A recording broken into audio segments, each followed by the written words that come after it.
想必这是康家姨母吧？这是我们家老二那个倚老卖老的乳妈。常嬷嬷，你这是干什么？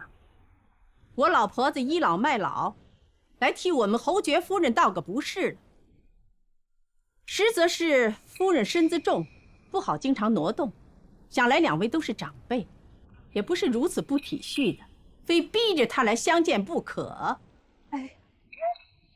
哎，感情天底下只有他一个怀过孩子的，这仗着肚子里头有货，托大拿，瞧不尊长辈。呸！你也算长辈？圣贤说母慈子孝，这是要母慈子才孝。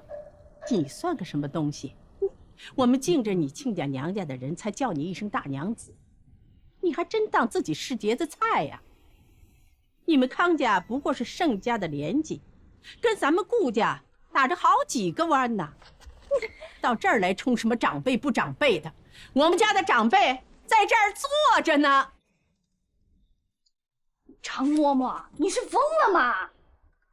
快，闭嘴，出去！瞧见没有？我们有正经八百的长辈，就等着我们大娘子给顾家添人口了。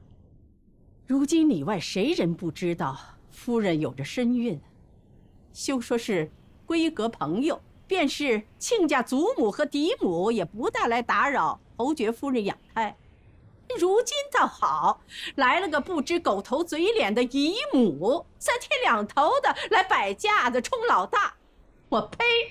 要是我们侯爷的骨肉有什么好歹，你那3两重的骨头赔得起吗？哎呀，你们都是死人吗？快把他拉下去！大宅院里头犯不上这么多人，我自己出去。什么东西？自家死个人呢，奔丧都没这么勤快的。还是王家出来的姑娘，康家的媳妇儿，没半点大家妇的模样。